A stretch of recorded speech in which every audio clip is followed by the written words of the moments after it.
한 주간도 주님 안에서 평안하신 줄로 믿습니다. 우리 현장 예배에 다 같이 또 있지 못하지만 또 마음을 담아서 우리 지금 예배 앞에 앉아 계시는 혼자 계신 분도 계시지만 가족들과 함께 계신 분도 계시는데 우리 서로 주님의 사랑으로 사랑합니다 이렇게 한번 축복하십시오. 전파를 타고 또 우리가 함께 모이는 그날에 다 이렇게 또 동일한 마음을 가지고 할 수 있을 거예요. 자, 주님의 사랑으로 사랑합니다. 주님의 사랑으로, 네, 주님의 사랑으로 사랑합니다. 지난 주죠. 어제 토요일까지 우리 교회 주일학교 우리 아이들 중심으로 해서 유치부, 유년부, 중고등부, 소년부 아이들까지 참 지금 집 앞에서 대문 앞에서 이렇게 만남을 가졌습니다. 참 어린 꼬마들이 마스크를 쓰고 서로 이렇게 얼굴을 보고 만나는데 마스크를 벗지 못하고 이렇게 만나는 그 순간들 얼마나 반가운지 참 서로 이렇게 껴안을 수도 없고 또 이렇게 할 수도 없지만 또 달려와서 안기는 아이들도 있었고 참 그래도 이렇게 대면하면서 얼굴을 볼 수 있어서 너무 감사했고 남다른 또 이런 감동이 있었습니다. 또 반갑게 맞아주신 모든 분들 감사를 드리고 대문 앞에서 길거리에서 마스크 쓰면서 이렇게 서로 본다는 것 참 이런 일이 다시는 없어야 되는데 하지만 이것이 오히려 더 우리에게 앞으로 더 큰 힘이 되고 교훈이 되고 의미가 될 줄로 믿습니다. 속히 예배당 현장에서 볼 수 있기를 기도하며 이렇게 헤어졌어요. 이러한 사태가 계속 길어지면서 코로나19에 따른 이런 규제 조치 아래 살아가면서 깊은 고민에 많이 빠집니다. 그 중에 하나가 저는 이제 목사이기 때문에 그런 생각을 갖고 있는지 모르겠지만 이게 목사이기 전에 하나님 앞에 한 사람의 성도, 구원받은 성도로서 그 고민인 것 같아요. 교회가 과연 무엇인가라고 하는 거죠. 교회가 왜 이렇게 존재하고 있는가? 그 존재 이유가 뭔가라고 하는 겁니다. 이제 각자 이 땅에서 맡은 사명이 있고 의무가 다 있을 거예요. 거기에 따른 또 고민도 우리가 할 수 있겠죠. 각자 신분에 맞게. 나는 주부인데, 아니면 나는 학생인데, 나는 회사원이고 사업가인데 왜 하는가? 왜 그렇게 존재하는가라고 하는 것입니다. 그러니까 이것은 더 나아가서 어떤 직분에 대한 이런 고민보다도 내 인생에 대한 근본적인 질문이다라고 하는 것이에요. 그래서 지난 종료주일 때 또 말씀을 선포하는 중에 말씀을 드렸습니다. 이 땅에 인생이 태어나서 왜 사는가? 무엇 때문에 사는가? 라고 하는 이 근본적인 질문을 한다는 것은요. 왜 사는가? 라고 했을 때 그는 의미를 찾는 거거든요. 인생의 진정한 의미. 그리고 무엇 때문에 사는가? 라고 하는 것은 사명을 얘기하는 거예요. 사명. 무엇 때문에 내가 살 수 있을 것인가? 이러한 의미와 사명을 오늘 이 본문에서 우리가 한번 찾아볼 수 있었으면 좋겠습니다. 오늘 사도 바울이 에베소 교회 성도들을 향해서 쓴 이 옥중서신이라고 하는 이 에베소서, 감옥에 갇혀 있으면서도 사도 바울은 그들을 걱정하고 염려하는 에베소 교회 성도들에게 이 편지를 써서 남깁니다. 그래서 옥중서신의 하나인데요. 특별히 이 에베소서는 교회에 대해서, 교회론에 대해서 우리에게 많은 교훈을 하고 있습니다. 교회가 과연 어떤 모습이고 교회가 어떤 존재이고 교회의 사명이 뭔가라고 하는 것입니다. 복음을 증거하다가 구원받은 바울이 사울에서 바울이 됐죠. 이 바울이 복음을 증거하다가 옥에 갇혀 있으면서 이 에베소 교회 성도들을 향해서 편지를 쓰는 장면입니다. 어려운 고난 가운데 이렇게 있으면서 그 자기 인생에 대한 본질, 그리고 자기가 예수 믿고 난 이후에 이제 수많은 교회를 개척하면서 그 교회가 감당해야 될 그 본질과 사명.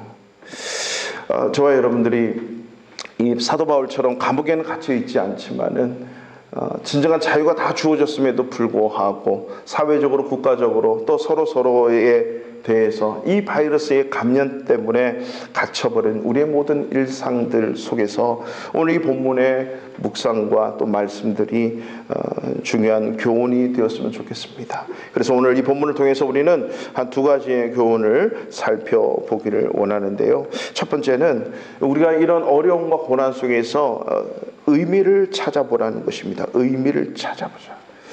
하루하루 살아가지만요, 그 속에 의미를 찾지 못하면 그 하루는 그냥 스쳐 지나가게 되는 것이잖아요. 그런 것처럼 이 속에서 우리가 의미를 찾지 못하면 이 시간은 낭비하게 되는 거예요. 이것이 바로 낭비예요. 그저 그렇게 지나갈 수밖에 없다라고 하는 거죠. 우리 1절 말씀을 한번 보십시오. 이러므로 그리스도 예수의 일로 너희 이방인을 위하여 갇힌 자 된 나 바울이 말하거니와. 지금 예수의 일 때문에, 그리스도 예수의 일 때문에, 즉 예수 그리스도의 복음을 증거하다가, 이방인들에게 복음을 증거하다가 내가 지금 이방인의 땅에 와서 지금 감옥에 갇혀 있다라고 하는 거죠.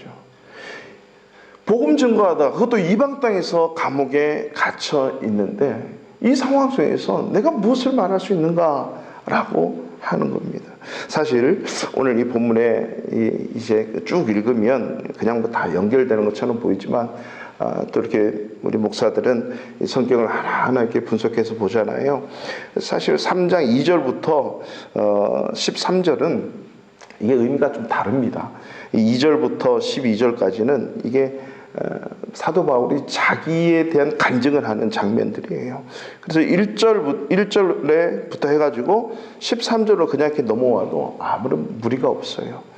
그래서 내가 지금 갇힌 복음 때문에 복음을 증거하다가 감옥에 갇혀 있는데 내가 지금 말하고 싶은 게 뭐냐면 13절이다 라고 하는 거죠. 13절. 그러므로 너희에게 구하노니 너희를 위한 나의 여러 환난에 대하여 낙심하지 말라. 이는 너희의 영광이다. 지금 사도 바울은 감옥에 있는데 내가 감옥에 있는 것에 대해서 염려하지 말라는 거예요. 지금 에베소 교회 성도들은 얼마나 참 이 사도 바울을 걱정하고 감옥에서 이제 언제 또 목숨이 잃을지도 모르잖아요. 그런 상황 속에서 이 성도가 이 목회자인 이 사도인 바울을 염려하고 걱정하는 것은 어떻게 보면 당연한 일입니다.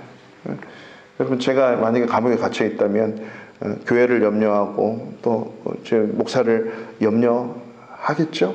하잖아요. 어제 만나보니까 다 이렇게 염려해 주시고 걱정해 주시고 서로 염려하고 걱정을 해요. 서로 못 보니까 이게 얼마나 감사한 거예요. 그죠?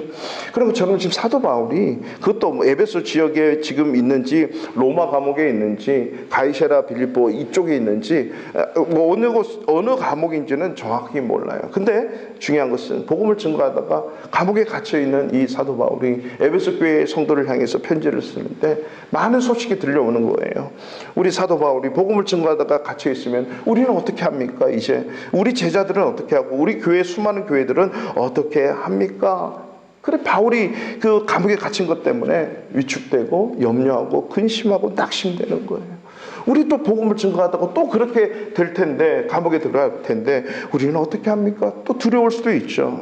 그런데 바울이 얘기하는 거예요. 내가 기도하는데 너희를 위한 나의 여러 환난에 대해서 낙심하지 말라. 염려하지 마라. 왜냐하면 이것은 너희의 영광이다. 이것은 하나님 주신 우리의 영광이다. 그러니까 의미 있고 가치 있고 의미 있는 영광스러운 일이다라고 하는 겁니다. 내가 복음을 증거하다가 갇혀버린 이 어려움은 진정한 의미 있고 가치 있다라고 하는 거죠. 경건하게 살고자 하는 자는 핍박을 받는다고 말씀하시잖아요. 자기 목숨을 잃겠다라고 각오하면서 주님을 따라가면 사라지는 것이고, 내가 목숨을 살겠다면 자기 목숨을 잃을 것이고, 즉 예수 그리스도의 방식대로 방법으로 말씀대로 살려고 하면 그만큼 어려움과 핍박이 오는데 그것은 생명과 관련이 있기 때문에 우리에게 반드시 영광으로 다가온다라고 하는 것입니다. 그것이 바로 예수 그리스도가 십자가에서 고통과 고난 속에서 수치 속에서 죽음을 당하셨지만 하나님께서 부활하게 하심으로 모든 권세와 능력으로 역사하시고 그를 승천하게 하셔서 모든 이 땅의 권세와 또 모든 이 땅의 사람들이, 이 땅의 죄인들이 그 무릎 앞에, 그 예수님의 무릎 앞에 무릎을 꿇고, 발 앞에 무릎을 꿇고 주님이라 시인할 수 있는 그 영광을 허락하셨던 것처럼 의미가 있다라고 하는 거죠. 그래서 낙심 가운데, 고민 가운데, 고통 가운데 있을 때 환경을 바꾸어줘서 그것을 의미 있게 만들어주는 것이 아니라 그 속에서 의미를 찾게 해주면 승리할 수 있다라고 하는 것이죠. 그래서 오늘 바울은 이 옥에 갇혀 있으면서도 그 의미를 더듬는데 어디부터 시작하냐면 에베소서 우리가 1장을 예전에 수요일날 우리 공부를 했지만요, 자기 한 사람, 나 한 사람을 출발점으로 삼는데 나 한 사람이 그냥 이 세상에 태어나서 예수 믿고 신앙생활 하는 것이 아니다라고 하는 거죠. 성부, 성자, 성령의 하나님이 창세 이전부터 나를 작정하셔서 오늘 이 땅에 태어나게 하시고 예수 믿을 수 있도록 구원해 주셨다. 이렇게 엄청난 계획과 작정 속에서 나를 이 땅에 보내시고 구원받게 하셨다라고 하는 거예요. 그런데 이 한 사람 한 사람이 너무 소중하다는 거예요. 에베소 교회 성도 한 사람 한 사람이 모두 소중하다는 거죠. 그래서 그 한 사람 한 사람이 함께 모여있는 이 교회야말로 어마어마하게 중요하다. 이 한 사람 한 사람들이 모여낸 그곳, 이것이 바로 교회잖아요. 그럼 교회 그랬을 때 교회가 이 건물이 생각나면 안 되고 건물 플러스 이 어떤 조직 이게 생각나면 안 되고요. 교회 그러면 예수 믿는 성도가 교회예요. 내가 교회예요. 내가 예수 믿는다 그러면 내가 교회라고 하는 거죠. 이 교회가 이제는 흩어지는 교회로서 이 구체적인 삶의 모든 상황 현장 속에서 하나님의 사람으로 성도로 크리스찬으로 살아간다는 거예요.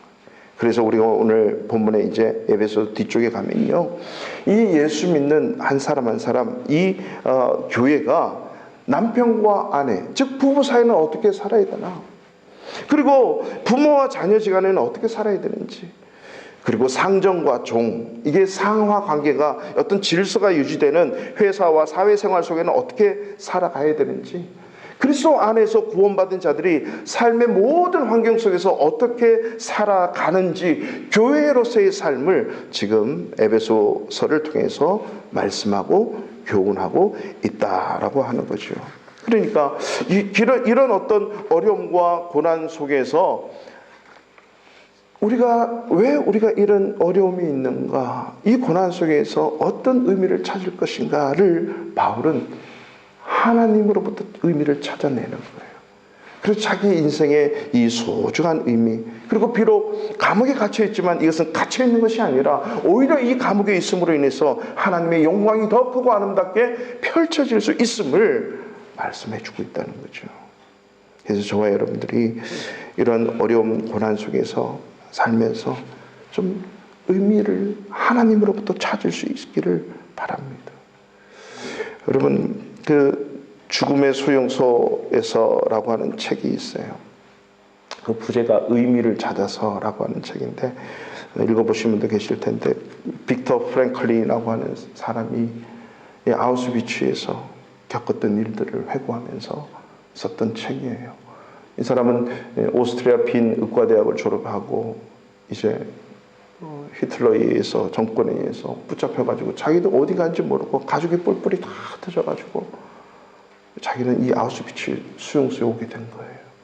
자기 부모님들은 아우슈비츠에 같이 왔는데 결국 연약하니까 가스실에서 그렇게 죽음을 맞이하게 되고, 자기 아내는 여자니까 다른 과목소에 있고, 자기 형제들은 다 흩어지고, 이 책에 보면 자기 자녀들의 얘기가 없어서 아마 자녀들이 없었던 것 같아요. 근데 이분이 한 2000년 되기 전에 1997년인가 그때 이제 사망을 했는데요. 이 사람이 이제 정신과 의사니까 자기가 거기서 이 수용소에서 그 무진 고난과 고통, 그 박해, 그리고 질병, 배고픔, 그런 비참한 그 생활 속에서 어떻게 해서 살아낼 수 있는가. 자기는 살아야겠다는 거죠. 이 속에서 나는 분명히 살아야 되는 이유가 있다는 거예요. 그러면서 수염이 나도 그냥 그렇게 살지 않고 깨진 병을 찾아가지고 막 면도를 하고 그러잖아요. 왜? 하루하루 의미를 찾기 위해서. 그리고 결국 살아나요. 해방이 됐을 때.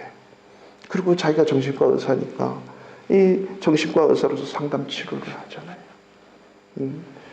유대인으로서 오스트리아에 살아가면서 이제 이 사람이 정신과 의사를 하면서 치료를 하는데요. 뭐라고 치료하냐면 다 들어요.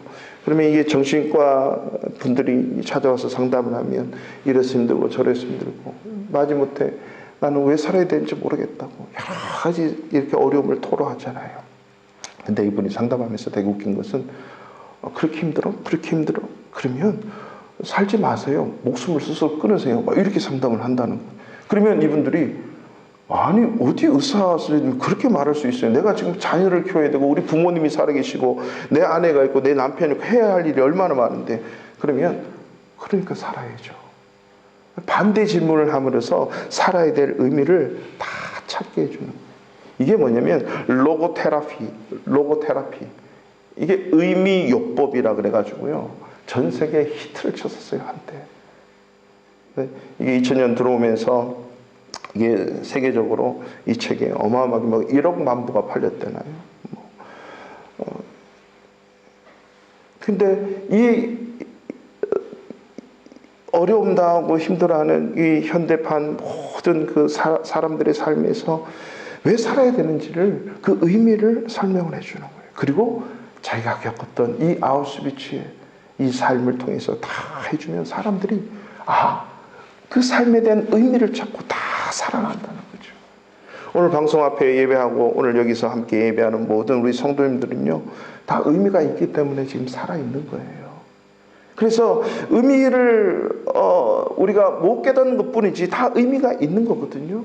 그렇기 때문에 이런 어려움 속에서 내가 왜 살아야 되나 라고 하는 그 의미를 찾아가면 우리가 이 갇혀있는 이 삶이 이 상황이 우리를 움직이거나 우리를 다스리지 못한다는 거예요.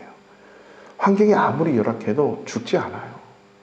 근데 아무리 환경이 좋아도 스스로 목숨을 끊어. 왜 그렇습니까? 의미를 찾지 못했기 때문입니다. 살아야 될 이유를 알면 어떤 환경과 고통 가운데도 아무리 연약해도 살아낼 수 있다라고 하는 거예요. 그래서 이 책이 나오면서 찬양도 우리 기독교에도 찬양이 막 변했어. 내가 살아야 될 이유, 내가 찬양해야 될 이유, 뭐 이런 이유, 존재의 의미 이런 그 노래나 찬양들이 어마어마하게 이렇게 많이 발생을 했잖아요. 살아야 될 의미를 찾으면 죽지 않을 수 있다는 거죠. 그래서 바울도 오늘 12절 말씀을 볼까요? 12절의 말씀. 12절입니다. 우리 다 같이 한번 읽어볼까요? 시작. 우리가 그 안에서 그를 믿음으로 말미암아 담대함과 확신을 아멘. 우리가 그 안에서 복음 안에서 예수 안에서 그 예수 그리스도를 믿음으로 말미암아 담대함과 확신을 가지고 하나님께 나아감을 얻느니라. 그 어려움 갇혀 있지만은 주어진 의미가 있다는 거지. 그렇기 때문에 담대함과 확신을 가지고 살아낸다는 거예요. 저와 여러분들이 어려운 시기를 온 세상 사람들이 함께 겪고 있어요. 그렇지만 각자에게 주어진 의미가 분명히 있다. 결코 힘든 시간이 아니다라고 하는 겁니다. 하나님은 우리에게 재앙을 주시려고 하는 것이 아니라 밝은 미래와 희망을 주기를 원하시는 것이 하나님의 진정한 마음이다라고 하는 거죠. 나중에 지나고 나면 우리가 이렇게 힘들었던 시기 속에서 이런 의미가 있었구나라고 하는 것을 다 찾아낼 수 있다는 거죠.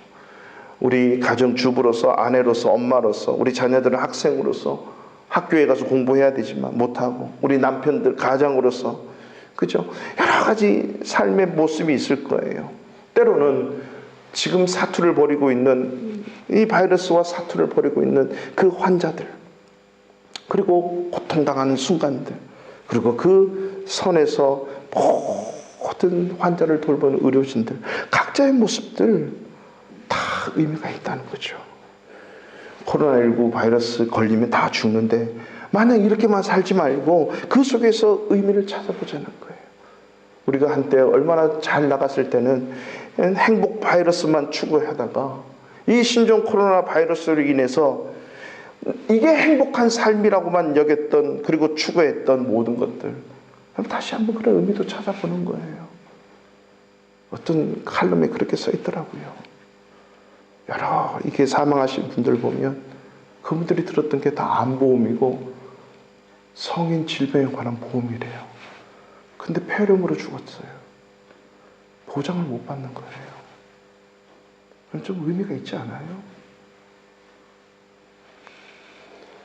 우리가 환난을 당하는 것도, 우리가 어려움 당하는 것도, 우리가 이것이 진정한 행복이라고 추구하면서 막 달려왔는데 그게 진짜 우리에게 영원한 자유와 행복을 주던가요? 그렇지 않아요. 우리는 이것 때문에 막 살았는데 이것 때문에 죽어요. 이것 때문에 죽겠다 그랬는데 저것 때문에 죽어요. 우리는 어려운 상황 속에서 남다른 의미를 찾을 수 있는 것. 바울은 지금 비록 감옥에 갇혀 있고 언제 죽을지 모르지만 자기 인생을 창세 이전부터 계획하셨던 하나님 안에서, 예수 그리스도 안에서, 성령 안에서 그 의미를 찾을 때 갇혀 있는 게 아니라고 하는 거죠. 그래서 빌립보 교회 성도들한테는 기뻐하고 항상 기뻐해라, 다시 말하노니 기뻐해라, 이 메시지를 던질 수 있는 것은 비록 감옥에 있지만 이 의미를 찾았기 때문에 이러한 복음, 굿뉴스를 선포하고 말씀할 수 있는 거예요. 그리고 고린도 후서 1장 6절에 보면 고린도 교회 성도들에게 그렇게 얘기합니다. 우리가 환난 당하는 것도 너희가 위로와 구원받게 하려는 것이다. 그리고 너희 또한 우리와 함께 고난을 받게 될 텐데 그 고난이 또 다른 자들에게 구원과 위로를 주게 될 것이야. 그러니까 그 고난 속에서 어려워하거나 낙심하거나 힘들어하지 말라라고 하는 거예요. 요셉이 종으로 팔려가고 감옥에 갇히고, 모세가 우연히 살인해서 광야로 도망가서 40년 동안 살았던 그 시절, 그리고 다윗이 늘 쫓기면서 외로이 광야 삶을 살았던 그 모든 시간이 고난과 환난과 아픔이었지만은 나름대로 의미가 있었잖아요. 그리고 그 시간을 지났을 때는 엄청난 하나님의 위로와 축복이 있어서 민족을 구원하고 수많은 사람들을 구원하고 하나님의 영광을 드러냈던 것처럼 저와 여러분들 이 어려운 속에서 가족의 의미도 찾고 가정의 의미도 찾아보고 내가 안 했던 것도 한 번씩 다 해보고 그런 은혜가 있기를 주님의 이름으로 축원합니다. 그것이 바로 시간을 낭비하지 않고 하루하루 이러니까 이렇게 살아가야지 라고 하지 않고 소중한 의미들을 나름대로 깨닫게 되는 자리예요. 우리 교회 성도들, 우리 청년들이 3명이, 유학생 중에 3명이 한국으로 갔어요. 가족을 만나니까 얼마나 기뻐하겠어요. 부모님들도 얼마나 안도의 한숨을 쉬고, 그리고 미국에 있던 우리 2 자녀가 각자 엄마 아빠의 품으로 돌아왔어. 물론 한국에 간 우리 자녀도 있고 홍콩에 있던 한 자녀가 또 한국으로 갔어. 저희 애는 한국에 있다가 또 엄마 아빠가 오고. 이게 뭐예요? 가족의 품으로 돌아와서 어렵지만은 가족이 함께 할 수 있다는 이 자체가 얼마나 큰 의미들이 있어요. 저희도 5년 만에 온 가족 4명이 이렇게 오랜 시간 처음으로 함께 먹고 자고 합니다. 앞으로 이런 날이 언제 또 올 수 있을까? 하지만 이 속에서 분명한 하나님이 주시는 그런 의미들이 있다. 이 어려운 가운데 그냥 그렇게 시간을 흘려보내지 말고 낭비하지 말고 가족끼리 나름대로의 이 소중한 의미를 주 안에서 예수 믿는 자가 찾을 수 있기를 축원합니다. 2번째로 우리가 얻을 수 있는 교훈은요, 적극적으로 무엇인가 추구하라는 거예요. 적극적으로 무엇인가 추구하라. 이것은 오늘 본문의 말씀에 보면 성도로서의 사명을 감당하라, 교회로서의 사명을 감당하라는 것으로 나와요. 오늘 이 사도 바울이요, 자기가 감옥에 갇혀 있지만 내게 하나님의 경륜을 들려주셨는데 그 계시로 말미암아 내게 비밀을 알게 하셨다라고 얘기합니다. 그 비밀, 그 비밀이 뭔가라고 하면 이 비밀은 바로 복음이라고, 굿뉴스라고 하는 것이에요. 그 비밀이 예수 그리스도를 십자가의 고난과 죽으심을 통해서 다 끝난 줄 알았는데 이것이 바로 죄와 사망을 이기는 것이 되고 다시 부활하게 하심으로써 모든 죄의 사망들을 밟고 일어나서 어떤 죄악과도 싸울 수 있고 어떤 환난과 어려움도 이길 수 있고 승리의 비결이 되었음을 아는 거예요. 이게 바로 하나님의 구원의 방법이고 구원의 역사다라고 하는 사실을 깨닫게 된 거예요. 뿐만 아니라 이제 보세요. 이 비밀은 어떤 비밀인가? 이제 여기서 내용들을 보면 아주 심오하고 긴데 간단하게 얘기하자면 이 비밀을 깨닫고 6절 말씀을 보세요. 다 같이 읽어보겠습니다. 시작.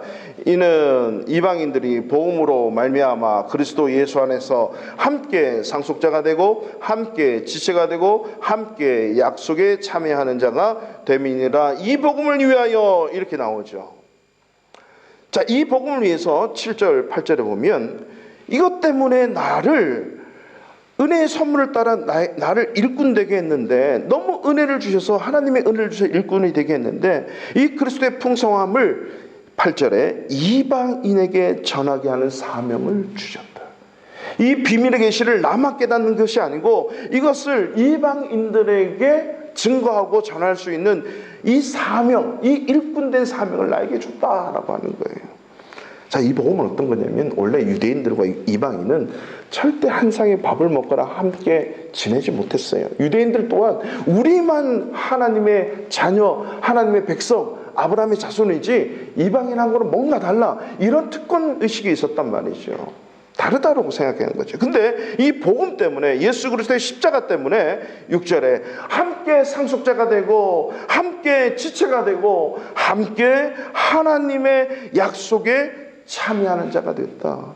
그러니까 너나 나나 이 예수 때문에, 예수 안에서 복음 때문에 우리는 다 하나가 된 거다. 이 땅에 살아가는 모든 인생이 차별이 있고 이게 다름이 있는 것이 아니라 예수님 때문에 다 하나가 됐다는 거예요. 함께 후사가 되고 함께 상속자가 되고 함께 지체가 되고 함께 하나님의 약속을 다 받을 수 있다는 거죠. 이 사실 때문에 사도 바울은 이방인들에게 가서 복음을 증거하고 또 증거하는 거다. 근데 이것을 누구에게 줬냐? 너희들에게 줬다. 그 너희가 누굽니까? 이 편지를 받는 에베소 교회예요. 교회. 성도예요. 초반에 말씀드린 것처럼 성도가 교회잖아요. 교회가 성도예요. 예수 믿는 사람이 교회예요. 이 사명을 누구에게 준 거예요? 나에게 주신 것처럼 우리 모든 이 땅 위에 존재하는 교회에게 주셨다라고 하는 거죠. 이 일을 교회에게 맡겨 주신 거다라고 하는 사실. 그렇기 때문에 교회의 본질, 교회의 사명이 무엇입니까? 죄인 회개에서 예수 믿고 예수 믿게 하는 사명이 바로 교회의 존재의 목적이고 교회의 사명이에요.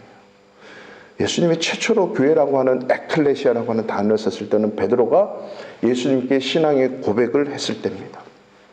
주님은 그리스도십니다. 살아계신 하나님의 아들이십니다 라고 고백했을 때 베드로에게 뭐라고 얘기합니까? 너의 그 고백 위에 나의 에클레시아, 나의 교회를 세우겠다. 이게 무슨 말이에요? 이렇게 예수 믿는, 즉 나에 대해서 온전한 신앙 고백하는 자들이 다 모아지는 그 교회가 세워질 것이다. 이 교회는 어떤 음부의 권세도 흔들지 못한다는 거예요. 이 세상의 권세가 흔들지 못해요. 근데 많은 예수 안 믿는 사람들이, 아니 예수 믿어도 잘못된 예수 믿는 사람들이 교회가 이렇고 교회가 이래야 되지 않냐, 교회에 대해서 다 얘기하는데 그것은 잘못된 교회관이다라고 하는 거예요. 그럼 교회는 사람이에요. 예수 믿는 사람이에요. 교회에 대해서 욕하고 비판하는 것은 예수 믿는 사람들에 대해서 비판하는 거예요. 그 교회 성도 안에 누가 있어요? 성령님이 계시니까 그 교회를 비판하고 욕하는 것은 예수님께 대해서 욕하고 하나님께 대해서 비판하는 거죠. 이 사명들을 사도 바울은 10절 보세요. 이는 이제 교회로 말미암아 하늘에 있는 통치자들과 권세들에게 하나님의 각종 지혜를 알게 한다. 자, 보세요. 이제 교회로 말미암아, 사도 바울이 갇혀 있지만 이 복음을 함께 지체되고 함께 약속에 참여한 자가 되고 함께 그리스도 안에서 상속자가 된 이 복음 굿뉴스를 이제 교회로 말미암아 하나님의 각종 지혜를 하늘에 있는 통치자 권세들에게 알도록 하기 위함이다. 자, 이 말이 무슨 의미입니까? 교회가 온 세상에 향해서 하나님의 각종 지혜, 이게 뭐냐? 십자가의 구원이에요. 십자가의 고난과 십자가의 복음을 얘기하는 것입니다. 이 땅에 존재하는 모든 인간들에게 5대양 6대주의 모든 세상에게 하나님의 각종 지혜, 이게 이제 창조주 하나님, 구속의 하나님, 심판주로 오시고 그 사이에 어떻게 이 세상을 다스리는가라고 하는 이 모든 하나님의 사랑, 지혜, 다스림, 섭리, 이 모든 것들을 세상에 알려야 되는 사명이 이제는 교회로 말미암아 돼 있다는 거죠. 그러니까 내 삶의 이 모든 삶의 부분부터 이런 하나님의 각종 지혜, 이것은 쉬운 말로 얘기하면 성경적 세계관이라고 하는 거예요. 성경적 세계관. 이 땅을 어떻게 볼 것인가? 이 지구를 어떻게 볼 것인가? 내 인생을 어떻게 볼 것인가? 이것이 바로 성경에서 말하고 있는 이 성경적인 사고와 이 성경적인 방법으로, 말씀으로 다 알려야 된다는 것입니다. 이 성경적 세계관을 드러내고 나타내는 것, 즉 내가 크리스찬입니다, 내가 성도입니다, 내가 하나님을 섬기는 사람입니다, 하나님을 예배하는 자입니다, 예수 믿는 사람입니다 라는 사실을 숨기지 말고 드러내는 거죠. 3월 초에 이제 막 바이러스가 창궐이라 그래야 됩니까? 이렇게 전염이 되고 있는 그때에 그분은 예수를 안 믿어요. 교회를 안 다니니까 예수를 안 믿는 분이에요. 어떤 한인 한 분을 만났는데 저를 막 바이러스 취급을 하듯이, 예전 같으면 와서 목사님 어떡하고 막 이랬는데 그때는 봐도 오지도 않고, 목사님 제가 가려니까 목사님 오지 마세요 막 그러는 거예요. 저를 막 바이러스 취급하고 막 이상하다 했어요. 그런데 그분이 이제 하시는 말씀이 그거예요. 목사님, 하나님이 얼마나 노하셨으면 이 바이러스가 이게 끝나지 않고 왜 이렇게 점점 심해지노? 목사님 기도 좀 해주세요. 하나님이 그 노하심을 좀 풀어달라고. 예수 안 믿는 분이 그렇게 말씀하시네요. 그 말을 듣고 제가 저녁에 가서 곰곰이 생각하는 거예요. 말씀과 함께. 예수 안 믿는 분도 지금 하나님이 심판하고 노하신다. 목사님 기도해 주세요. 그래서 저는 그분에게 함께 기도하고 우리 예수 믿자고 했어요. 하나님이 심판도 하고 노하시면 힘들어지니까 우리 함께 기도하고 예수 믿자. 바이러스 끝나면 교회 좀 나오시라고. 여러분, 우리 믿지 않는 자들이 교회를 향해서 이런저런 일 많이 해도 진정한 교회는요, 선교에서 말하는 교회가 진짜 교회예요. 오늘 에베소서 1장부터 얘기하는 한 사람의 죄인이 회개하고 주님께로 돌아와서 그 예수 그리스도의 복음 때문에 하나님의 사람이 되고 이제 그 남은 인생을 어떻게 살아야 되는지, 성도로서, 예수 믿는 사람으로서 우리 자녀들, 우리 남편들, 우리 아내, 우리가 어떻게 살아야 되는지. 저는 목사이기 이전에 예수 믿는 사람, 이 사람이 어떻게 살아야 되나? 교회잖아요. 예수 그리스도의 십자가로 인한 구원과 그것을 증거하는 통로가 이제 교회로 말미암아 하나님의 각종 이런 지혜를 온 세상에 알도록 증거해야 되는 거죠. 이 통치자들과 권세자들은요, 세상을 다스리는 이런 모든 문화까지도 얘기하는 거예요. 세상을 다스리고 있는 이 사고, 생활 방식, 모든 사람들, 그리고 특별히 나라의 지도자들까지에도 예수 그리스도의 이 복음을 전해야 되고, 이 권세자들은요, 하늘에 있는 권세자는 뭐라고 하냐면요, 통치자들은 이 보이지 않는 영의 세계입니다. 이 영의 세계는 뭐죠? 사탄의 세계들입니다. 사탄들은, 마귀들은 어떻게 쓰든지 예수 못 믿게 만들려고 교회에 대해 공격하려고 하는 것이 사탄의 주된 사명이에요. 그래서 나 한 사람 예수 못 믿게 만들면 사탄이 승리하는 겁니다. 마귀가 승리하는 거예요. 예수 못 믿게 만들고 믿음에서 떨어져 나가게 되면 그것이 사탄이 원하는 거라고 하는 거죠. 그러면서 교회가 세상에 대해서 구제 잘하고 자선사업 잘하고요, 좋은 일하고 착한 일 하면 많은 분들이 그래요. 이야, 종교의 본연, 교회의 본연의 업무를 너무 잘하시는 좋은 교회입니다. 여러분, 속아 넘어가시면 안 돼요. 그것은 교회의 부수적인 거예요. 당연히 해야 되는 어떤 한 부분이에요. 교회는 하나님의 각종 지혜, 예수 그리스도의 십자가와 용서, 죄사함, 구원, 이것을 증거하고 예수 믿어야 구원받는다는 하시는 이 굿뉴스를 증거하는 것이 뭐예요? 이게 진정한 교회라고 하는 것입니다. 사랑하는 성도 여러분, 우리에게 주어주신 이 모든 삶 속에서 하나님께서 허락하시는 모든 삶들은요, 단 한 번밖에 없는 우리의 인생이다라고 하는 것입니다. 여러분, 인생의 마지막 때 어떻게 살아갈 것인가 라고 하는 거죠. 한 영화가 생각났는데, 여러분 잘 아시는 타이타닉 영화예요. 타이타닉. 1912년도에 4월 15일, 이번 달이네요.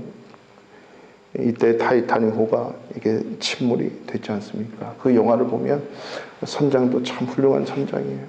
자기의 사명을 딱 하고 마지막에 죽게 되는 건데, 그 영화를 보면 참 참담하잖아요. 근데 그 영화는 말 그대로 이렇게 다 짜여진 어떤 스토리예요. 다 이 감동을 주기 위한 어떤 주인공도 만들어내고. 근데 그 영화 장면 안에 사실적인 스토리 하나가 있습니다. 그게 뭐냐면, 끝까지 바이올린, 첼로 연주를 했던 그 악단의 악장, 그 지휘자로 그래야 됩니까? 한 남자, 이 사람이 월리스 하틀리라고 하는 영국 사람이에요. 월리스 하틀리. 근데 이 사람이 마지막 저녁 공연을 끝내고 천국과 지옥을 얘기하는 공연이었대요, 마침. 그걸 끝내고 있는데 막 침몰하기 시작하는데, 다른 사람이 다 이제는 살아야 된다고, 구명선을 타야 된다고 챙기고 가는 그 순간에 가다가 다시 바이올린을 열어서 키기 시작하는 거예요. 내 주를 가까이 하게 함은 십자가 짐 같은 고생이나 내 일생 소원은 늘 찬송하면서 주께 더 나아가기 원합니다. 계속 키는 거예요. 배가 2시간 넘게 침몰하고 마지막 침몰하기 10분 전까지 계속 켰다. 근데 이 사람이 마지막 죽을 때 어떻게 죽냐면, 그 바이올린 가방을 넣고 목에다 메고 자기가 죽어요. 일주일 만에 이 시체와 함께 이 바이올린 가방이 떠오른 거예요. 아무래도 바이올린이 좀 가벼우니까 몸보다는 이게 떠오르고 무트로 나와가지고 시체를 보니까 이 사람이 월리스라고 하는 거예요. 그리고 바이올린을 보니까 이 이름이 적혀 있어. 그리고 약혼자가 선물했다는 게 나와. 약혼자 이름이 있어. 그리고 수소문해서 그걸 찾았어. 마침 그 약혼자가 이제 타이타닉을 자기 약혼 남자가 탔으니까 찾았을 거 아니에요. 찾았는데 그 바이올린이 왔던 거예요. 통곡을 하는 거죠. 이 여인은 그걸 감고요, 60세까지 혼자 살았대요. 약혼만 했는데. 근데 이 월리스를 아는 이 모든 주변의 사람들은 참 신실한 성도였다고 그래요. 그때만 해도 청교도 신앙이 물론 1910년대니까 아직도 영국 땅에 이런 신앙 가진 사람들이 많았잖아요. 그 음악으로 복음을 전하기 위해서 타이타닉에 탔다, 여러 가지 썰들이 있어요. 하지만 그 주변의 사람들이 이 월리스의 신앙을 참 높이 평가하고 좀 좋은 청년이었다는 것을 다 알려주죠.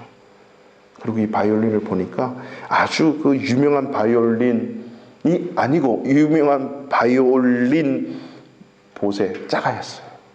돈이 없었으니까 이 약혼녀가 가짜라고 하면서 가짜 상표에 붙여가지고 얼마짜리 안 되는 거래요. 그걸 약혼녀에게 선물을 한 거예요.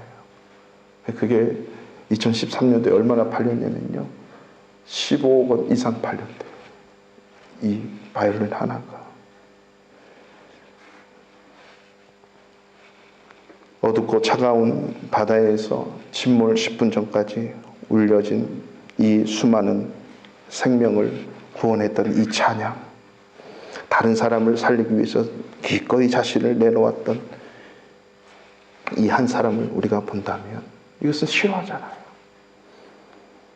저와 여러분이 마지막 이 시대를 살아가면서, 아니 오늘 마지막 내 인생이라면 왜 살아야 되고 무엇 때문에 살아야 되는지, 그 속에서 진정한 의미를 찾는 것, 그리고 의미를 찾았으면 이제 어떻게 살아야 되는지, 이 사명감을 가지고 의미만 붙들고 있을 게 아니라 이제는 이 교회로 말미암아라고 했던 이 8절의 말씀을 붙들고 저와 여러분은 남은 인생을 살아내야 됩니다.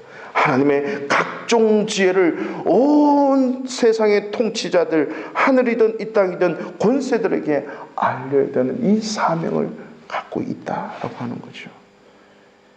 저와 여러분을 믿는 자들을 교회로 불러주셔서 우리 주변 이웃에게, 이 사회에게, 이 나라와 민족에게 하나님의 각종 지혜와 섭리를 증거하는 자로 세우셨다는 겁니다.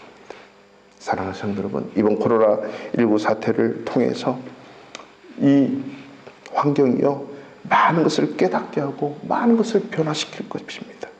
그리고 우리의 신앙생활과 믿음 생활에도요, 엄청난 영향을 줄 것이에요. 모든 삶의 전반에 중요한 것은 긍정적인 영향력을 줄 거냐, 부정적인 영향력을 줄 거냐, 엄청나게 크게 다가올 겁니다. 어떤 의미를 가지고 그 의미를 찾았으면 어떤 사명감으로 사느냐에 따라서 이 감옥에 갇혀있는 사도 바울을, 그의 인생을 완전히, 그리고 그와 신앙의 동지의 삶을 살았던 수많은 교회와 성도들의 삶을 변화시켰던 것처럼 저와 여러분들이 이 삶 속에서 의미를 찾고 그 사명감으로 달려간다면요, 아무리 어려운 고통과 아무리 우리를 옥죄는 그런 삶의 순간에도 하나님 주신 기쁨과 즐거움으로 하나님을 찬양할 수 있고 진정한 자유함을 맛보실 수 있음을 믿습니다. 여러분, 희망을 가지시고 이제 이후에 내가 어떻게 살아가야 되는가, 오늘 이 순간에 의미를 찾았으면 그 사명감으로 하루하루 살아내요. 하나님의 각종 지혜를 이제 교회로 말미암아 저와 여러분, 우리 교회, 우리 가정을 통해서 하나님의 각종 지혜를 온 세상에 알리는 그런 의미 있고 사명 감당하는 하나님의 성도들 되시기를 주님의 이름으로 축원합니다. 이 시간 우리 좀 다 같이 말씀 붙들고 기도하기를 원합니다. 모든 것을 할 수 있음에도 불구하고 바이러스로 인해서 갇혀버리고 묶여버린 우리의 일상들이, 사도 바울이 예수 그리스도의 복음을 증거하는 것 때문에 갇혀버린 그런 감옥과도 별반 다를 게 없는 상황이지만 분명히 또 다른 의미가 우리에게 있을 것입니다. 하나님, 하루하루 그냥 그렇게 지나가지 말고 가족의 소중함, 자녀의 소중함, 주부, 아내로서, 엄마로서, 아빠로서, 남편으로서, 회사인으로서, 이 사회에서 어떤 일을 행하는 자로서, 또 우리의 자녀들은 학생으로서 진정한 의미와 가치를 깨닫고, 그리고 그 속에서 하나님께서 나에게 주신 인생인데 이제 교회로 말미암아 하나님의 각종 지혜를 하늘의 통치와 권세들에게 알리도록 하는 이 사명, 하나님, 제가 열심히 살겠습니다. 다시 한번 결단하며 우리 다 같이 함께 기도하겠습니다. 하나님 아버지, 감사합니다.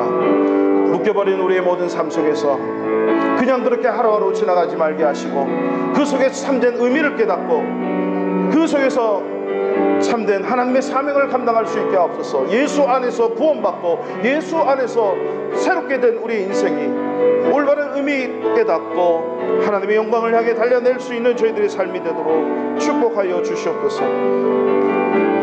하나님 아버지, 우리의 모든 삶 속에서 하나님의 특권 은혜를 기억하고 하나님 도와주시옵소서. 아버지 하나님, 주의 성령으로 우리를 다스려 주시고 하나님의 영광 가운데 우리의 삶을 이뤄갈 수 있도록 주님 은혜 위에 은혜를 더하여 주시옵소서. 하나님, 우리의 의미 속에 참된 사명감으로 살아갈 수 있도록 도와주시고 하나님, 우리에게 할 수 없는 그 지혜를 아버지 하나님의 연약하고 부족한 저희들 하나님이 위하여 담대함과 확신을 가지고 힘있게 달려가는 저희들 되게 하여 주시옵소서. 주님을 찬양합니다. 아버지 하나님의 뜻이 이루어질 수 있도록 축복하여 주시옵소서. 하나님 아버지, 감사합니다. 복음을 증거하다가 감옥에 갇혀버린 바울의 삶에 태초 이전부터 하나님 안에서 예수 그리스도 안에서 참된 삶의 의미를 깨닫고 감옥에 갇혀 있으면서도 참된 사명을 향하여 끊임없이 달려가기를 소원하고 권면했던 바울을 오늘 다시 한번 묵상하면서 우리에게 많은 것들이 있지만, 많은 자유가 있지만 바이러스로 말미암아 갇혀버린 우리의 삶들 속에서도 하루하루 그냥 그렇게 견디며 지나갈 것이 아니라 순간순간 속에서 예수 그리스도 안에서 우리에게 구원의 은혜를 허락하신 주님 안에서 참된 의미를 깨닫는 그 의미 가지고 이제 교회로 말미암아 하늘에 있는 통치자들과 권세자들에게 온 세상에 하나님의 각종 지혜를 알리도록 하기 위한 그 사명감을 깨닫고 오늘 하루도 이 상황 속에서 귀한 사명 감당해내며 살아가겠다고 다짐하고 결단할 수 있는 저희들 되어서 이제의 사태 이후에 더 큰 하나님의 영광을 향해 힘있게 달려갈 수 있는 살아가는 우리 성도들 되게 하여 주옵소서. 예수님의 이름으로 기도드리옵나이다. 아멘.